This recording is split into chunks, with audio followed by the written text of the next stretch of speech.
Sa reproduction.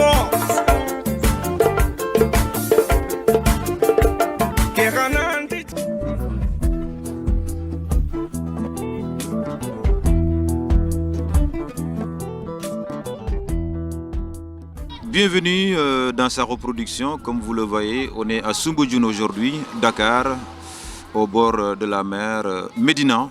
Soumbédioune, là où les pêcheurs atterrissent avec le poisson. Soumbédioune, comme vous le voyez, Soumbédioune, c'est une grande histoire, c'est une longue histoire. Soumbédioune, c'est là où le poisson se retrouve, c'est là où on peut trouver le poisson, c'est là où il y a le poisson. Soumbédioune, c'est une entreprise de l'État. Soumbédioune, c'est une entreprise du Sénégal, sénégalaise. Soumbédioune, c'est une histoire. Alors, au fait, Soumbédioune n'oronya yere lenki kota, ono manne yere Soumbédioune oria, khagatu mokobe, Sénégal presu sorongo kongonanti, nyere njamane yani, Sénégal an dingrabe, nyere nga kitene, akite do manne ke gejibe khaya ngaye. Donc, Soumbédioune ori yere lenki sa reproduction na utu na koy khay. Soumbédioune gatelle mokobe ñexe ngari ni mokobe ñexe xobano ku iga ñexe ke gaga no mokobe ñexe ngabe geni est ce ganni nga gebe ngeni sasa ñexe ngandi kitene ñexe nga sasa asri apri nga serante ñani ganni nga ita mu sere man nañ ci gis ñexe nga mu sere odo kenya farni kataxay ona tangano tirndi ona gaga no tirndi ke nga diketa xana ko tatunu Sénégal ñexe nga aga situation be Soumbédioune mega mokobe oy katkane mogara vidéo ni koy xay xani fa inshallah.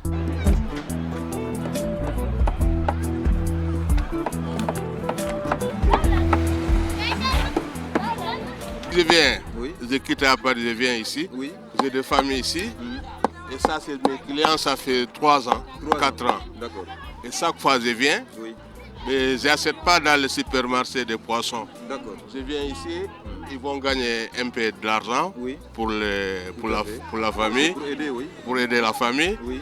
Et ça cause ça, je n'achète pas dans les supermarchés. D'accord. Et ils ont besoin un peu d'argent. D'accord. Je viens acheter ici. Ça, c'est 25 000 francs. Ici, je leur donne 5 000 francs, ils vont nettoyer tout pour gagner un peu d'argent. Et les familles, ça, c'est des poissons. Si j'amène à la maison, c'est pour tout le monde. Et je partage. Le poisson. Les poissons. Dans le quartier. Avec sur ma maison, il y a des gens qui sont là-bas. Des voisins. Ils n'ont pas un peu de moyens. D'accord. Je les donne un peu pour aider les autres. Bah, c'est à cause de ça on fait l'immigration. Oui. Et l'immigration en France, c'est un peu dur. Voici, on gagne quelque chose, il faut retourner au pays. Vous habitez où en France? Je suis dans les 91, à Corbeil. D'accord. Donc, vous m'avez dit que ça fait 3 ans que vous achetez à Soumbédioune. Oui. Mais pourquoi vous avez choisi Soumbédioune au lieu d'aller ailleurs? Oui, parce que j'habitais à côté. Et je connais les dames qui sont là. C'est les clients. C'est les clients. Ouais. Et je les pitié beaucoup. Oui. Je viens les aider. Chaque fois, je les donne 5 000, 3 000, 4 000 pour arranger les familles. Parce qu'ils sont courageux. Vous voyez hein? C'est mieux, il reste comme ça à la maison. Il ne fait rien de tout. Avant, avec 25 000, ils gagnent beaucoup de poissons. Aujourd'hui, vous voyez, il n'y a pas de poissons. Tout ça, c'est 25 000? 25 000. C'est pas beaucoup ou c'est beaucoup? Bah, c'est un peu petit. C'est petit? Oui. S'il y a les poissons, on gagne plus que ça. D'accord. Bah, maintenant, il n'y a pas de poissons. Je paye ça 25 000. Donc, vous trouvez que c'est très cher? Moi, c'est trop cher. D'accord. C'est un peu cher. Par rapport à avant? Par rapport à avant. Avant, c'était comment? Avant, c'est moins cher. D'accord. Maintenant, peut-être il y a une autre régime qui va arriver. S'ils ont diminué le pétrole, les gens qui travaillent dans la mer, ils vont diminuer les poissons. D'accord. Parce que si le pétrole se diminue, ils ont baissé le pétrole, ils vont baisser les poissons. D'accord. Bon, on compte sur le nouveau régime. Peut-être ça va aller. Quel est votre message pour le nouveau gouvernement? Quel est votre message pour les clients? Quel est votre le dernier message aussi pour l'amélioration du travail de Soumbédioune? Oui, le nouveau régime, on compte sur eux. Et il faut qu'ils fassent quelque chose pour les populations. Parce que les populations, on est faim. Vous êtes fatigué. Vous voyez? Et maintenant, ils sont retournés dans le régime. Il va y avoir les populations qui sont besoin. Et diminuer les taxes, surtout les taxes. Et moi, j'ai amené un conteneur. Paris-Dakar. J'ai amené les télés, j'ai amené les portables, j'amène les congélateurs, et j'amène beaucoup de choses. À l'apport, les dédouanements, ça coûte cher. Ça coûte très cher. Et si les dédouanements, ça coûte cher, si on sort, on ne peut pas vendre moins cher. D'accord. C'est vrai. Vous voyez, Oui. s'ils baissent les taxes, ça c'est très important. En tant qu'il y a un nouveau régime qui a monté, on compte sur eux pour baisser les taxes. S'ils baissent les taxes, c'est très important. Parce que nous, on amène, chaque année, j'amène les 40 pieds. Il y a tout, des micro-ondes, des frigos, tout jamais. Et si j'arrive ici, il faut que je prenne les trucs en Europe. Si j'arrive ici, j'ai un conteneur 40 pieds. 40 pieds. Pour aller à Paris. D'accord. Je prends les lequettes, je prends les djembés, je prends les satalas, je prends les bissap, Vous ramenez à Paris. je ramène à Paris. Je prends les ndiampés, je ramène à Paris. Parce qu'il y a des gens qui sont besoin. Oui. Pour développer le pays, il faut, les gens ils font comme ça. On prend ici, amener là-bas. On prend là-bas, voilà, un point sport. Sinon, on ne sort jamais. Voilà. Merci beaucoup. Merci beaucoup. Merci Et vous, le nom, c'est comment? C'est Souleymane. Souleymane. C'est quelle télé ça? Sa reproduction. Ah, sa reproduction. Oui. Ok, il n'y a pas de problème. Merci beaucoup. On est très content de vous et courage. Merci. À bientôt, Inch'Allah.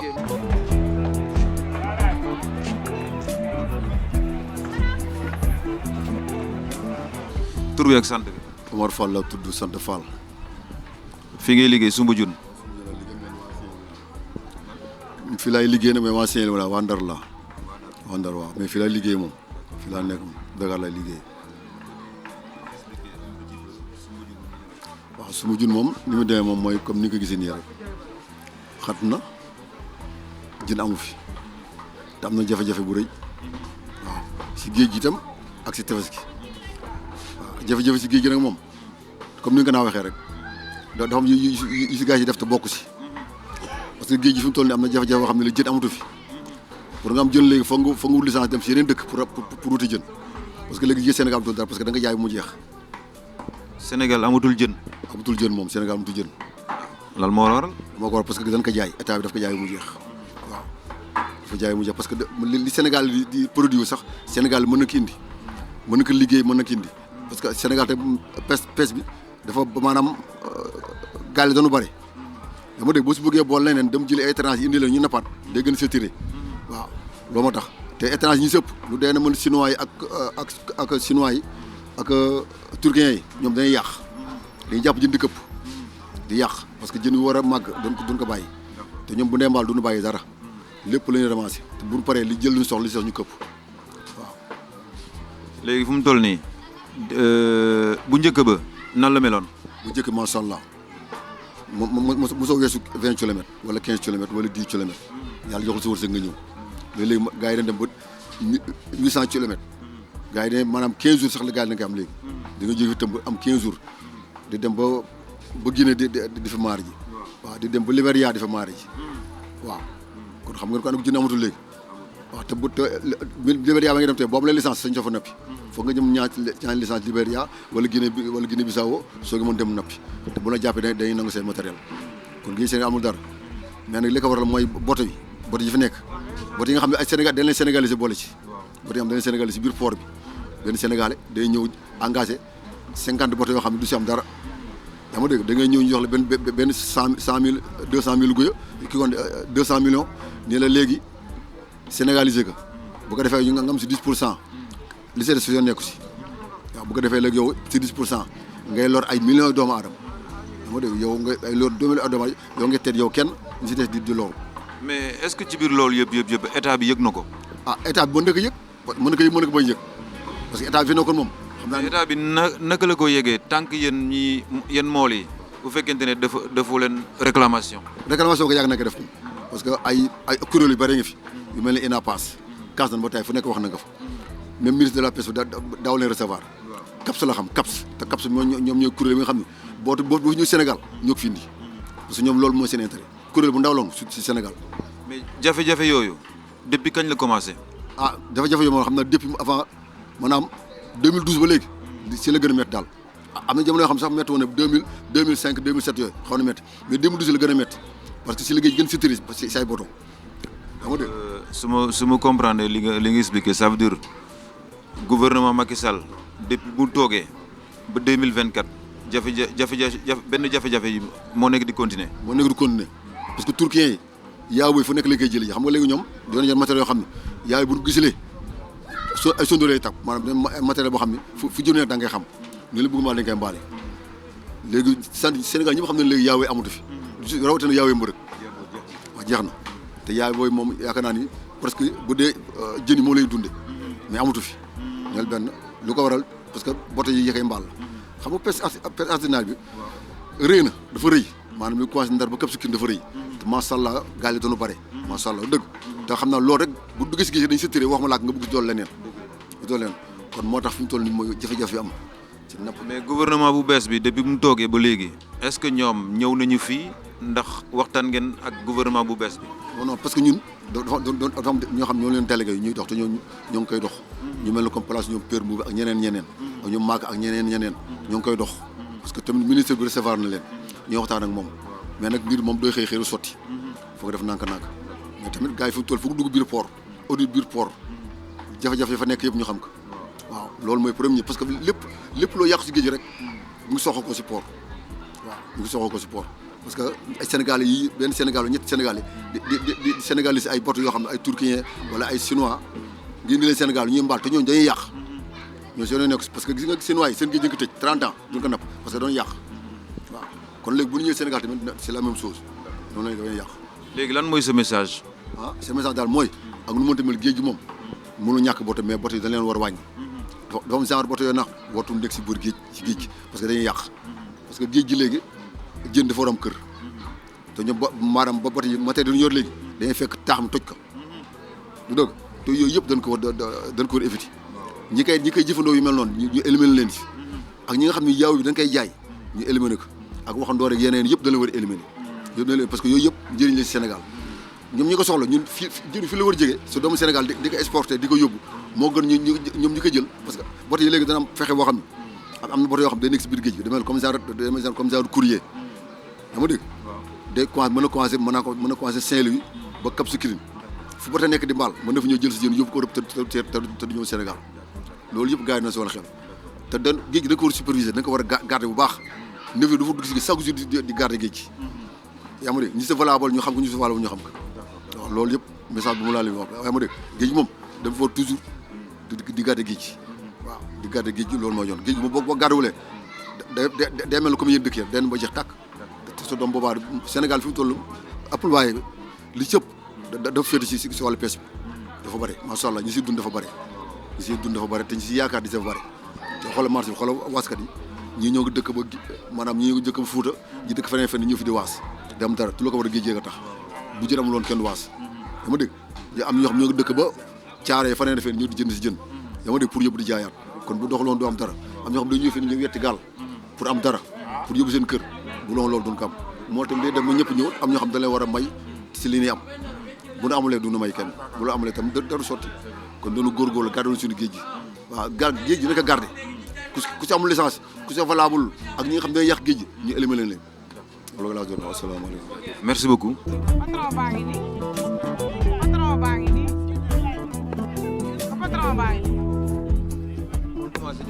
waaw waaw mi ngi xeeñ neex Diomaye sama mbokk la maa ngi siy gis sama bopp moo tax waaw dama yëg neexaay bi. mais bu njëkk ba ak léegi jën bi nu mu mel. léegi nii de ñu ngi tale waaye gisuñu client dégguñu client gisuñu client daal amul client déedéet jën am na. mi ngi tale tuuti de waaw. ku jar na waxal nag nee na ñu wàññi yëpp. waaw mais léegi waxal ci Soumbédioune nag Soumbédioune léegi nii waaye amul client. waaw amul client moom mool yi dañuy teer 4 heures taxaw 4 heures ba timis te duñu gis client. waaw 4 heures ci ngoon. 4 heures ci ngoon la ñuy teer. waaw ba timis jot te duñu gis client. waaw loolu moom am na fi moom. client moom gisuñu ko. waaw kii yow yaay sama client. mool yi moom gisuñu client. waaw wax dëgg sa yàlla. mais depuis bu njëkk ba léegi noonu la mel. déedéet noonu melul woon noonu moom. léegi la commencé léegi temps yi la commencé. melul woon noonu de ni mu mel nii temps yi moom melu ko woon. ñàkk xaalis la wala lan la wala jën bi moo gën a bëri. jën bi bariwul de. dëkk bi amul xaalis. xanaa bon xaal bi dafa demee boor. mais ñu bëri nga naan Soumbédioune dafa commencé di xeeñ lu neex. Soumbédioune jën bi daa commencé di yokk depuis président bi mu toogee. man de wax dëgg sa yàlla. yow mi di fi liggéey kay. man mi fi liggéey kay wax naa leen li fi ne. moo li dañuy teer 4 heures. ba timis te duñu gis client bu jënd jën. waaw loolu de am na fi. mais ban façon jën la. bii kaani kii la. raskas. waaw bii somo. bii ton. xam nga fii bëri na ay façon jën. waaw du gis nga génn yi nii. waaye client amul ci marché bi xoolal marché bi ni mu wéete. yaa ngi gis marché bi ni mu wéete. mais njëgu jën moo seer wala nit ñi ñoo amul xaalis. njëgu jën seerul de dëkk bee amul xaalis.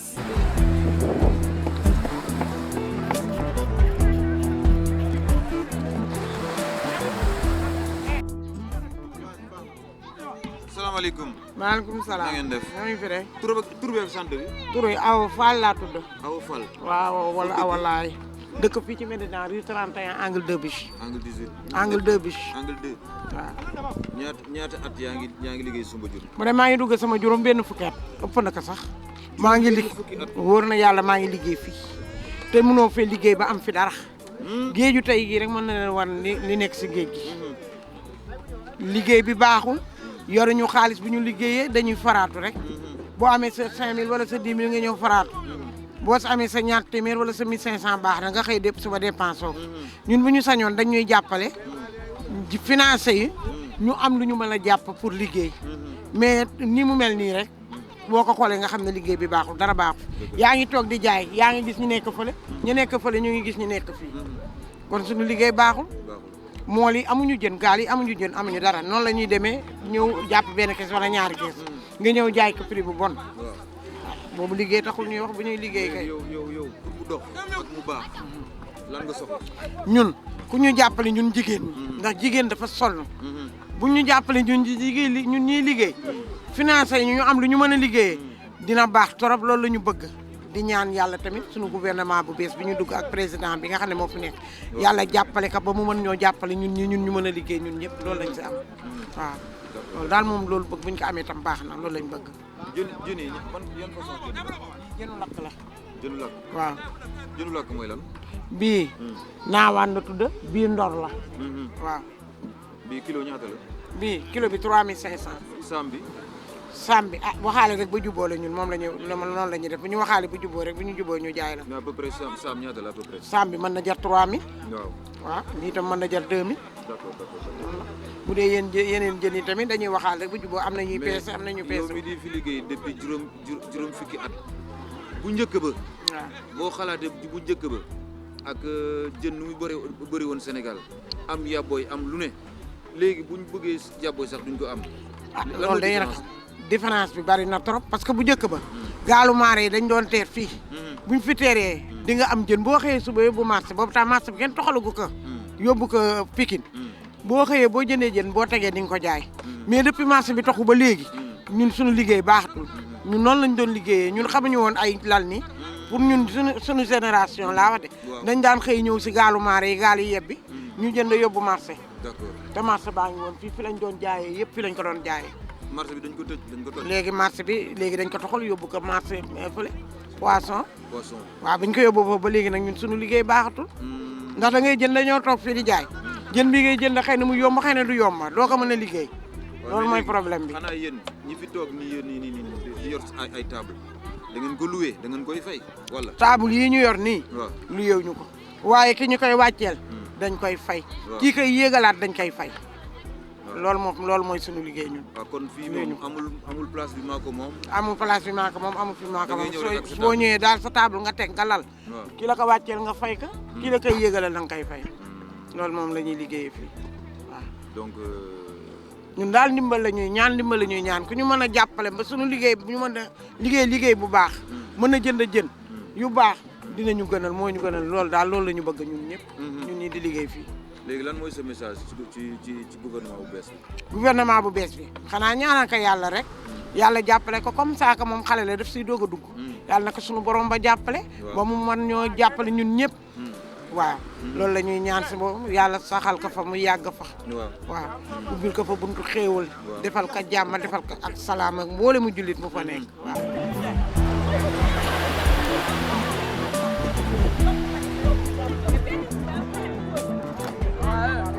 man Medina laa dëkk Rue 37. mais xanaa waa Medina kese ñoo fi jaay. waa Medina waa ñoo fi ëpp de moom waaye am nañu dëkk Baale Tivaouane Peulh Kër Massar fépp daal. waaw waaye Medina daal moo fi ëpp moom. liggéey si rek daan suñu doole. ban heure ngay commencé. man dinaa commencé 2h laay commencé bu ma toggee añ ba pare. waaw si laa fiy ñëw. su ma toggee ba pare si laay ñëw fii.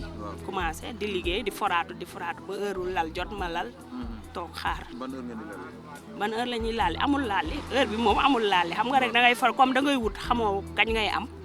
da ngay toog rek ba heure bu la yàlla wërsëgalee des fois sax nga laal di doo jaay dara da ngay ñibbi rek. waaw. waaw léegi jën bi boo paree jën bi foo ko yóbbu. jën bi da ngay mujj obligé wuti glace.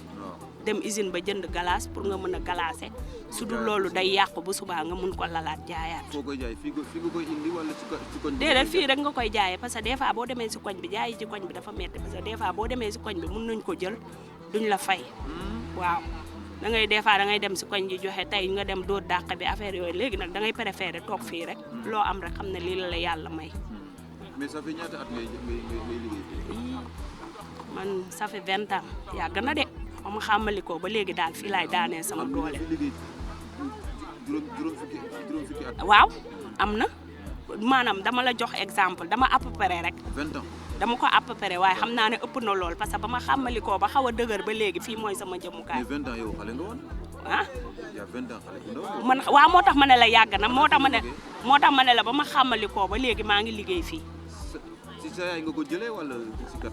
waaw sama yaay moom day jaay jën waaye moom jaayeewul fii. sama yaay jaaykatu jën la moom mi ngi dëkk Ndaayaan.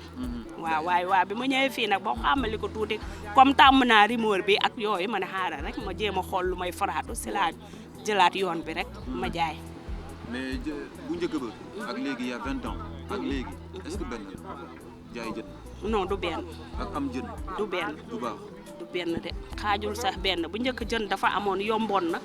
loo defoon da ngay am waaye léegi jën bi dafa cher de trop ba pare dafa cher ba pare doo ko jaay doo gis sax koo ko jaay. fii des fois da ngay yendu ba ngoon jot doo jaay dara wër na yàlla. da ngay jënd keesu jën 30 000 35 000. doo jaay dara noonu ngay ñibbee. des fois nga jaay sax xaalis bi du génn. billaay des fois dañuy yendu fii bu guddi du ñu jaay dara boo ko waxee nit sax boo génnoon sa kër 2 heures duggaat fa yenn heures yi koo ne jaayu ma du ko gëm. billaay doo jaay dara da ngay toog di xoolee rek ba heure bi jot nga faxasu dem sa yoon. affaire bi tellement daal instant yi moom affaire yi dafa métti de trop jën bi seer na lool métti na sonn nañu. parce que jaayuñu dara dañuy toog di xoole ñetti saam yi ngay jënd sax balaa nga koo jaay da ngay sonn. yow nga defe ne nit ñi ñoo amul xaalis wala jën bi moo cher. nit ñi amuñu xaalis waaye jën bi it dafa cher. nit ñi amuñu xaalis waaye jën bi période bi jën moo amul. mais jën bu bëri amul. jën waaw kay jën moo amul moo tax mu cher. bi muy am dafa yomboon. loo am rek da ngay am loo jaay da ngay gañe yow it. xam nga boo jëndee lu yomb loo jaay da ngay am waaye bu chéré di nga bëgg a jaay waaye doo am parce que nit ñi des fois di nga def 3000 duñ ko am. am yoo xam ne téeméer la ñuy am ñii 200 ñii ku ñëw sax ne la des fois yoruma. des fois sax duñ ko am billaay dëkk bi dafa metti ba tellement nit day ñëw sax dalay jooytu yow da ngay mujj obligé jël jën bi jox ko rek billaay fii lu ne lañ fiy gis da ngay gis ni nga xam day ñëw indi man sànq am jaay naa fi ñaari jën 200 barke Mohamed ñaari jën yi 200. 200 francs barke Mohamed ak sama bakkanu doom ñaari jën 200 jaay naa ko ñaari nit kenn ki dafa ñëw na ma saam ñaata man ko saam 1000 francs mu taxaw ma ne lan la na ma 200 laa yor ma dindi ñaari jën jaay ko. dafa mel ni njëg jigéen laa keneen ñëwaat ma ne ko lan la mu ne ma damay togg doma daal pour nga xam ne affaire yi metti na waaw pour nga xam ne des fois du ci doon si jën bu cher bi nit ñi ñoo yorul lu ñu jëndee amuñu jamono moo metti ba tellement nit ñi bëgg nañ dañu amul. léegi lan mooy sa message ci autorité yi ak gouvernement bi pour ñu jàppale leen yéen ñi di fi jaay Soumbédioune fi parce que Soumbédioune entreprise la quoi ku nekk dafiy ñëw pour am voilà nit ñi fii la ñuy fayee seen i loyer nit ñi fii la ñuy fayee seen doom yi seen jàng fii yëpp. fii lépp. lan mooy sa message. waaw bu ma sañoon comme yàlla def na ne ñun bokk même bu ñu doonul ay jeunesse ay xale la ñu doon màggaguñu màgg boobu ñun xale yi ñun ñoo far gouvernement bi ñun ñii Soumbédioune fii billaay ñu ci bëri fii Pastef lañu barke yàlla fii koo wax Jomaay Sonko ñun ñëpp moom la ñu votel dañ ko jàppal dañ ko xeexal fii Soumbédioune bu ñu sañoon Jomaay ak Sonko surtout Sonko mi nga xam ne mooy premier ministre bu ñu sañoon mu jàppale jigéenu Soumbédioune sonn nañ jigéenu Soumbédioune amuñu financement jigéenu Soumbédioune amuñu ndimbal jigéenu Soumbédioune fii doo mës a dégg ñu ne financement bi lañ fi jox jigéen ñi amu fi ñun dañuy demal suñu moyen rek suñu moyen bopp la ñuy demee billaay des fois da ngay ñëw gis jigéen ba nga xam ne day bëgg jënd pour liggéey sax du am sax lu mu liggéeyee da ngay mujj obligé jël leb jënu jàmbur pour nga mën a liggéey des fois mool bi moom itam xam nga borom kër la soo jëlee jënam nga fekk jaayoo yow lor nga sa bopp des fois da ngay jël jënu mool sax billaay doo am loo ko fayee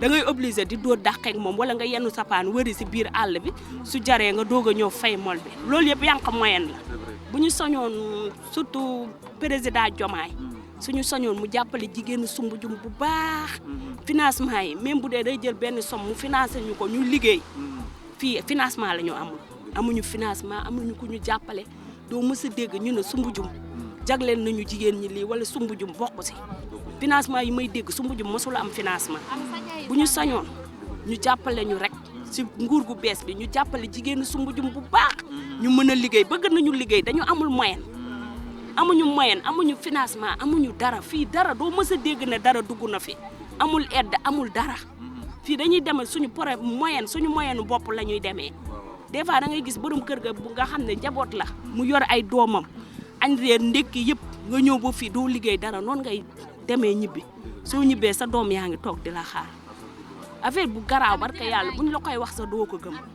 message bi jàll na xam naa président bi dina ko seetaan incha allah. jàppale rek te yàlla tax dégg nga nañ jàppale moom la ñu yaakaar moom la ñu fal ñun ñoo ko bëggal suñu bopp fal ko na jàppale Soumbédioune bu baax jàppale jigéen ñi te yàlla rek tax moom lañ koy ñaan mook Sonko yàlla na leen yàlla jàppale yàlla na nguur gi neex li ñu yaakaar yàlla na bu yàlla tas yaakaar waaw ñun ñëpp yaakaar nañ ko daal nañu jàppale rek te yàlla tax.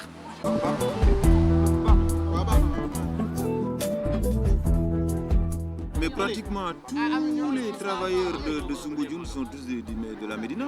Ah oui, bon, ça c'est de l'histoire quoi. Ça c'est de l'histoire, puisque nos ancêtres occupaient le littoral sénégalais. D'accord. C'est pour ça beaucoup de pêcheurs ici habitent à la Médina. Même si vous partez aussi à Yoff, c'est comme ça. Tous ceux qui partent là-bas en haute mer, bon, ce sont les habitants de Yoffois, même ainsi que Ouakam, Yarakh. Oui. D'accord, d'accord. Est-ce que vous pouvez nous parler un petit peu de l'histoire de Soumbédioune? Bon, l'histoire de Soumbédioune, je ne peux pas l'expliquer parce que bon, on ne peut pas encore raconter l'histoire de Soumbédioune. Peut-être si vous verrez nos arrière-grands-pères ou bien nos pères, bon, ils peuvent vous expliquer l'histoire de Soumbédioune. Oui. Mais parce que Soumbédioune, c'est une entreprise. Oui, c'est une entreprise. Mais pas familiale, mais non seulement Soumbédioune, c'est une entreprise de l'État. Pour moi, quand je vois Soumbédioune, je me dis Soumbédioune, c'est une économie quoi. Oui, Soumbédioune, c'est une économie, bon, puisque vous avez même vu combien de personnes sont là. Chacun gagne ici son gagne-pain. Bon, Soumbédioune peut, à peu près, il y a plus de 500 personnes, à peu près, voire 300 qui travaillent ici chaque jour. Oui. Donc vous êtes pêcheurs ici? Oui, nous sommes pêcheurs ici, mais pas toutes les personnes. Il y a des gens aussi, ils sont des marieurs. Oui. Il y a des bandes, comme nous disons en Wolof. Il y a aussi des micro-marieurs, ce qui vont devenir un jour des grands marieurs. Oui. Bon, pratiquement tout le monde nous parle de la cherté du poisson. Et est-ce que, en tant que pêcheur, qu'est-ce que vous pouvez nous dire de tout ça? Bon, les poissons sont chers parce que d'habitude, on part pas loin, à peu près 20 km, 25 km pour pêcher les poissons. Mais désormais, il faut partir plus de 80 km, voire 100 km pour attraper des gros poissons. Oui. Et aussi, les frais sont un peu dur parce que tu achètes de l'essence, voire les 120 000 francs. Donc, à ton retour, il faut que tu vends les poissons chers. Oui. Tu ne peux pas dépenser 100 000 francs, 120 000 francs ou bien 150 et revenir bazar de tes poissons. C'est pour cela que les poissons sont chers. D'accord. Et vous pensez qu'avant et maintenant, est-ce qu'il y a de la différence entre avant et maintenant? Parce qu'avant, on trouvait pratiquement tous les poissons. Mais maintenant, il y a beaucoup de poissons qu'on ne voit pas sur Soumbodjoune, notamment les yaboy. Bon, il y a une différence. Parce que les bateaux étrangers là, c'est eux qui attrapent les poissons au lieu de les revendre au Sénégal, mais les amènent vers l'Europe pour les revendre là-bas. Même ici au Sénégal, même les vrais poissons, les poissons chers, je peux dire que beaucoup de Sénégalais ne mangent pas ça. Peut-être ceux qui sont dans le gouvernement parce qu'ils ont les moyens. Voir 1 kilo de poisson, tu l'achètes à 1 kilo à 6 000 francs. Bon, 3 kilos pour une seule poisson, c'est 18 000 francs. Oui. Bon, et tu donnes 5 000 francs de dépenses à la maison. Tu ne peux pas faire ça chaque jour. C'est impossible. Oui, c'est impossible. C'est pourquoi ici, les poissons là, que vous voyez auparavant et maintenant que vous ne les voyez pas, c'est parce qu'ils partent en Europe. C'est pour cela quoi. Parce que là-bas, c'est plus cher qu'au Sénégal ici. D'accord. Oui. D'accord. C'est quand même tout ça, ce sont les bateaux. Et beaucoup d'espèces de poissons sont maintenant devenus rares, ainsi que la yaboy. C'est eux qui les attrapent des tonnages et les amènent en Europe. Faire ça des sardines et revenir nous le revendre. Vous voyez, et si le gouvernement nous aide à construire des usines, nous les pêcheurs, on va attraper ces poissons-là, les amener vers l'usine, le transformer et le revendre à la population sénégalaise. Ça deviendra moins cher. Je vais te donner un exemple. Les pots de sardines là que tu achètes, il y a les petits poissons que vous voyez là, nous on les attrape ici. Mais après, les usines qui les achètent, ils les exportent vers l'Europe. Les toiles là, ils le prennent, ils les transforment et ils les mettent dans des pots et venir au Sénégal les revendre. Vous voyez ça? Et pourquoi pas l'État du Sénégal ne doit pas s'appuyer sur ça, créer des usines, aider les jeunes à travailler. D'accord. Et à peu près à Soumbodjoune, les jeunes qui travaillent ici, vous pensez qu'à peu près ils sont au nombre de combien de personnes? Bon, je t'avais dit tout à l'heure, je peux dire plus de 200 jeunes sont là. C'est tous des jeunes? Oui, ce sont tous des jeunes. Il y a les pêcheurs, il y a les vendeurs de sachets, il y a les vendeurs de poissons, il y a les porteurs. Ouais, il y a beaucoup de types de travail ici. C'est pour cela que Soumbodjoune déjà plus de 200 jeunes ici. Et l'État doit venir ici pour voir et nous aider et nous subventionner au moins ça pour gagner notre vie. Au lieu d'aller d'émigrer vers l'Espagne, si on mettait tous les moyens ici, d'aider les jeunes, nous on aime le Sénégal, on va rester les travailler, Inch'Allah. Parce qu'il y a beaucoup de cas de figure. Si on voit le cas de Sundour, le cas de Bougane Gueye Dany, leur fortune, ils ont resté dans le pays, travaillent dans le pays et gagné leur vie. Le cas de Serigne Mboup aussi. Oui. Le cas du feu Mamadou Yatassaye. Ouais. Lui, il est parti en travail, mais il est revenu pour aider son pays à construire des usines, donner les jeunes leur chance à travailler. Moi, c'est ça que je parle au président Bassirou Diomaye Faye. Il faut aider les jeunes. Il faut aider les jeunes à travailler. Nous voulons travailler, mais on manque de moyens, manque de financement. Ça quoi? Ça. Parfois, tu vois des jeunes désespérés qui prennent le pirogue. Bon, beaucoup de gens disent qu'ils se suicident. Non, ils ne se suicident pas. La vie est dure. Tu ne peux pas te réveiller, t'en mettre 2 kilos de pain, achète-moi 3 kilos de pain. Tu lui dis que non, maman, je n'ai rien dans ma poche. Le gaz est fini. Maman, je n'ai rien dans la poche. Alors que tu es un garçon de 35 ans. Tu ne peux même pas aider ta mère. Mais ça, si tu n'as pas la foi, tu vas partir en Europe. Tu vas te désespérer. Tu vas te lever. Regarder ton père et ta mère. Les mains vides. Alors que tu es un jeune de 35 ans. Tu es dans le fruit de l'âge. Tu as l'avenir devant toi. Bon, c'est ça qui nous a poussé pour aller immigrer vers l'Espagne. Mais quant à moi, j'aime le Sénégal. Et Inch'Allah, je vais rester ici, me battre et travailler pour réussir le Sénégal. D'accord. Oui.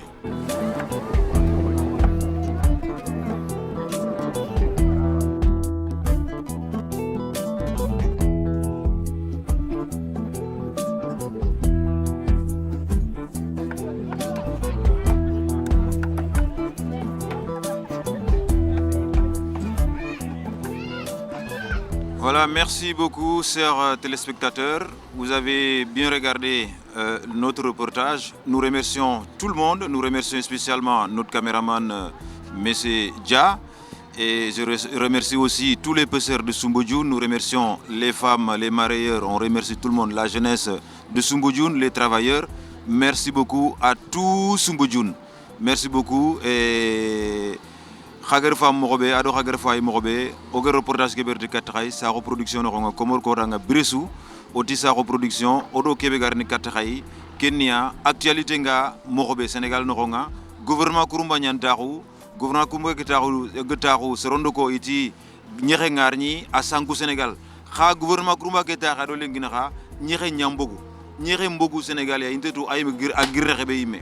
Donc, Kenjebo Bunga, auto nan déplacé, on a les Soumbodjouni Ime, Ido Nyere Ngagri Geji Dagarni Sigrebe, on a ri Trindi.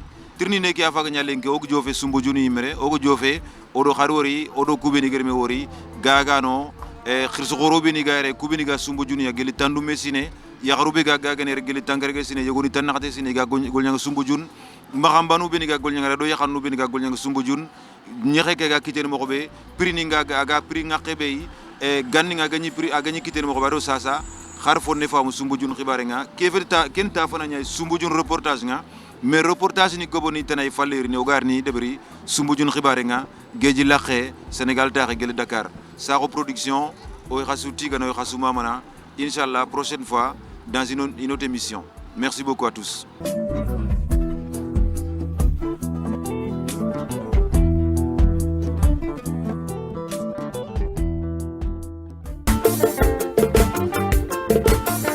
C'est reproduction.